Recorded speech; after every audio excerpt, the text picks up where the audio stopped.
Trading the Zone, de Mark Douglas. Capítulo 1. O caminho para o sucesso. Análise fundamental, análise técnica ou análise mental? No princípio, a análise fundamental. Quando iniciei minha atividade de trading em 1978, a análise técnica era usada por pouquíssimos traders. A grande maioria tomava suas decisões baseada em análise fundamentalista. Muitos fundos de investimento e instituições financeiras consideravam a análise técnica como uma forma de embuste. Atualmente, a situação é oposta. Quase todos os traders utilizam algum tipo de análise técnica em suas estratégias. O analista fundamental puramente fundamentalista está praticamente extinto. E o que motivou a mudança? Dinheiro e a velocidade e dificuldade em obter lucros consistentes. A análise fundamentalista leva em consideração todas as variáveis que podem afetar o preço de qualquer título, produto ou instrumento financeiro. O analista, então, pondera essas variáveis e projeta o valor de um ativo no momento futuro. O problema dessa metodologia é que raramente ou nunca inclui outros traders como variáveis.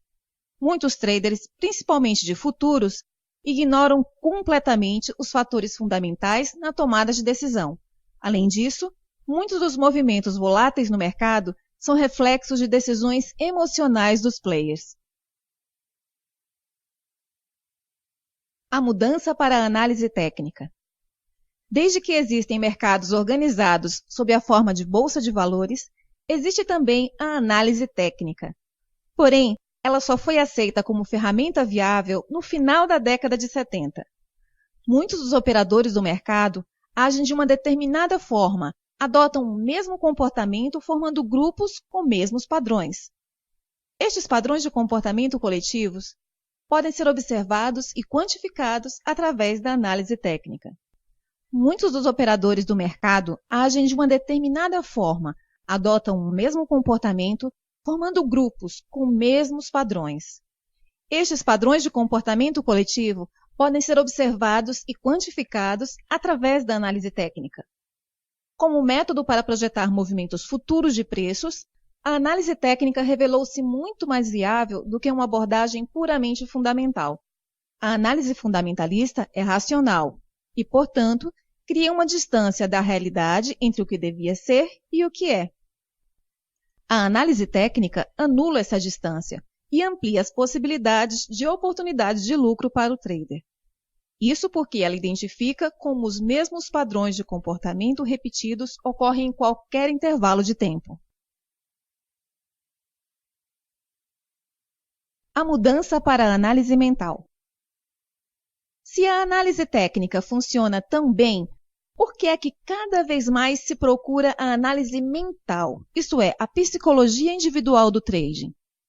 A razão mais provável é que quem procura essa leitura não está satisfeito com a diferença entre o que ganha e aquilo que sente que poderia ganhar. O problema maior está em transformar o conhecimento técnico em ganhos sustentados ou uma curva de resultados crescentes. Pense em quantas vezes olhou para um gráfico, cogitou a direção do preço, mas não fez nada, a não ser observar o preço cumprir a sua previsão. Chamo de distância psicológica a diferença entre a previsão do que vai acontecer no mercado e o gesto de abrir ou fechar uma posição. Essa distância psicológica torna o trading um dos desafios mais difíceis e misteriosos de dominar. Mas poderá o trading ser dominado? Pode ser tão simples e fácil executar as operações quanto as imaginamos ao observar o mercado? A resposta é um sim inequívoco. Esse é o propósito deste livro, fazer com que seja tão fácil agir no mercado como quando estamos a pensar em agir. Isto pode parecer impossível, mas há pessoas que dominam a arte do trading. São poucos, se comparados com a grande quantidade dos que experimentam a frustração e a exasperação, interrogando-se por que não conseguem realizar os ganhos que tanto desejam. As diferenças entre esses dois grupos de traders, os ganhadores consistentes e os outros, são análogas às diferenças entre a Terra e a Lua, que têm em comum existirem no mesmo sistema solar. mas têm naturezas tão diferentes quanto o dia e a noite. Qualquer um que realize uma transação no mercado pode se intitular trader, mas comparado aos ganhadores consistentes, se mostram tão diferentes como o dia é da noite. Chegar até a Lua é extremamente difícil, mas é possível, e apenas um pequeno número de pessoas já realizou a viagem. O sucesso consistente no trading pode ser comparado a essa viagem. A Lua, vista da Terra, parece tão perto que podemos estender a mão e tocá-la. O trading com sucesso dá a mesma sensação. Há ocasiões em que uma grande quantidade de dinheiro é disponibilizada no mercado a quem tenha a capacidade de fechar uma posição com ganhos. O dinheiro fica aparentemente ao alcance de todos. Para os que aprenderam a ser consistentes, o dinheiro não só está ao seu alcance, mas eles conseguem efetivamente ganhá-lo. Já para os traders que ainda não evoluíram, o dinheiro continuará aparentemente ao alcance, apenas aparentemente.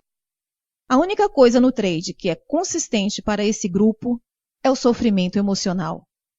Podem ter momentos de júbilo, mas na maior parte do tempo estão com medo, raiva, frustração, ansiedade, desilusão, desespero, pesar.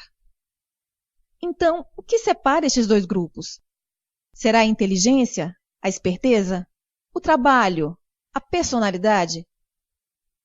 Essas hipóteses seriam plausíveis, exceto se considerarmos que a maior parte dos fracassos ocorre com algumas das pessoas mais brilhantes da sociedade. Médicos, advogados, engenheiros, cientistas. Também, excelentes analistas de mercado são péssimos operadores. A inteligência, portanto, não é um fator determinante de sucesso no trading.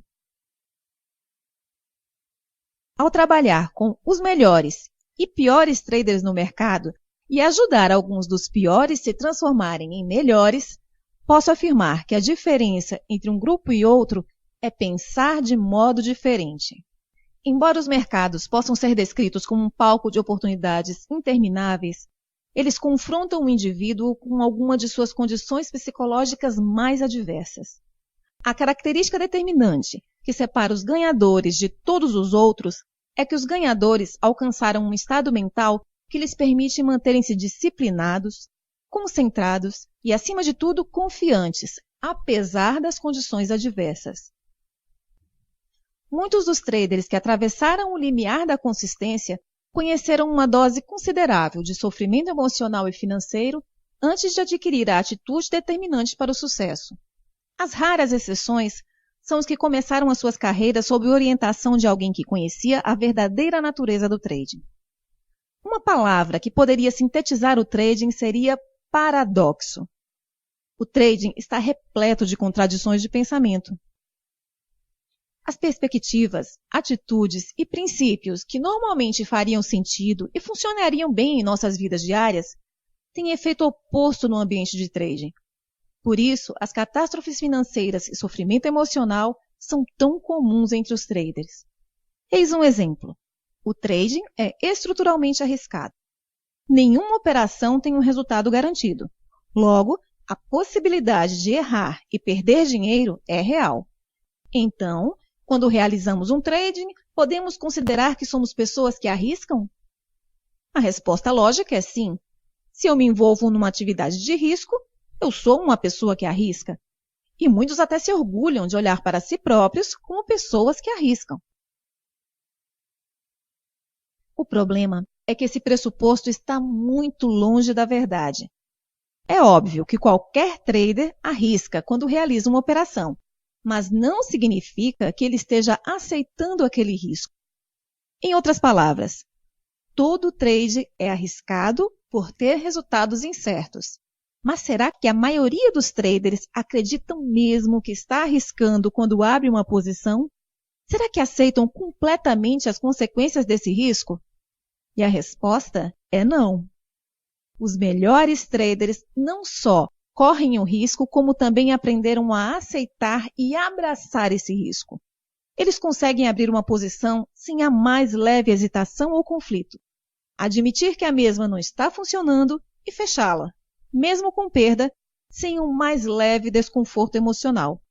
Se não conseguimos operar sem o mais leve desconforto emocional, especificamente medo, então não aprendemos a aceitar os riscos inerentes ao trading.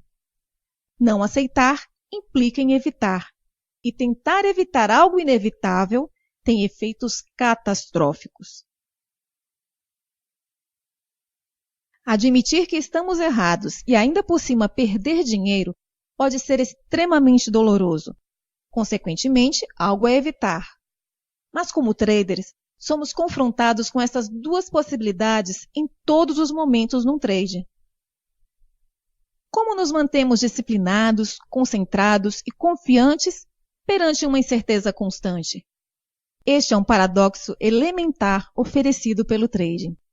Aprender a aceitar o risco é uma competência de trading, a mais importante competência que podemos aprender. Mas é raro os profissionais que estão dispostos a aprender. Aceitando os riscos, os sinais percebidos como negativos, que poderiam provocar dor emocional, se transformam em informação apenas. E essa informação fornece a possibilidade de ação. Isto chama-se perspectiva objetiva, que não é enviesada nem distorcida por aquilo que temos medo que possa acontecer. Não há erros gerados pelo mercado. O mercado é neutro quando movimenta preços e gera sinais. Os erros são resultados de atitudes e perspectivas erradas de trading. Atitudes erradas que alimentam o medo em vez de nos dar confiança e segurança. Os melhores traders não têm medo e desenvolveram atitudes que os previnem de se tornarem imprudentes. 95% dos erros de trading têm origem nas atitudes que assumimos perante o erro, a perda de dinheiro, a perda de uma oportunidade e a realização de um negócio menos vantajoso financeiramente do que o esperado. Os 4 principais medos do trading. Alguns podem pensar que os traders deviam desenvolver um medo saudável dos mercados. Mas quando se trata de trading, os nossos medos agem contra nós. O medo paralisa. Por isso perdemos a capacidade de perceber outras possibilidades ou de agir devidamente sobre elas. Perdemos a capacidade de pensar racionalmente. Depois que a situação de medo passa, é que pensamos, eu sabia, por que é que eu não pensei nisso antes? Ou, por que é que eu não fiz nada? A fonte desses problemas são as nossas atitudes desadequadas, que são determinadas pela forma de pensar e de ver o mundo com que fomos criados. Portanto, a maior parte das nossas dificuldades no trading tem origem interna. Esses conceitos são abstratos e poucos traders irão se preocupar com eles. Mas compreender a relação entre convicções, atitudes e percepções é fundamental. Há ainda algo a dizer acerca do trading. Não temos que saber nada sobre nós mesmos ou sobre os mercados para realizarmos uma operação ganhadora. Porém, para melhorar o desempenho, é preciso aprimorar a técnica. Mas que técnica? Não é o comportamento do mercado que causa maus resultados, mas as nossas convicções e atitudes. Desse modo, a melhor forma de evitar perdas e garantir ganhos não é aprender mais sobre o mercado, mas aprender a aceitar plenamente a hipótese de um resultado incerto. Não estou sugerindo que dispensemos a análise do mercado ou metodologia para identificar oportunidades. No entanto, esse não é o caminho para obter resultados consistentes. Quanto mais pensarmos que para obter bons resultados é necessário fazermos melhores análises e agregarmos cada vez mais variáveis ao nosso conjunto de ferramentas de trading, mais nos sentiremos desiludidos e traídos pelos mercados. Iremos sentir que não podemos confiar nos mercados, mas a realidade é que não podemos confiar em nós mesmos. A confiança e o medo são estados de espírito contraditórios. Num ambiente em que podemos perder mais do que pretendemos arriscar, é necessária uma confiança absoluta em nós mesmos. Mas para alcançar essa confiança, é necessário treinar o cérebro a ultrapassar a sua inclinação natural. Temos duas opções. tentar eliminar o risco, aprendendo sobre o maior número possível de variáveis no mercado, caminho da frustração, ou aprender a redefinir as atividades de trading de tal forma que aceitemos o risco e deixemos de ter medo. Se não somos capazes de confiar em nós próprios, conseguir resultados consistentes estará próximo do impossível. O objetivo deste livro é ensinar ao trader a ajustar as suas atitudes e convicções de modo a operar sem o mais pequeno medo, mas mantendo a estrutura de referência que o impede de tornar-se imprudente. Durante a leitura, é provável que se depare com conceitos que se contrapõem às ideias e convicções que hoje você defende como verdadeiro no trade. Poderá surgir um conflito interno, e isso é natural. Tenha em mente, porém, que aprendizado é transformação, expansão. Estar predisposto a considerar que existem outras hipóteses que talvez nunca tenha considerado irá tornar o processo de aprendizagem mais rápido e fácil.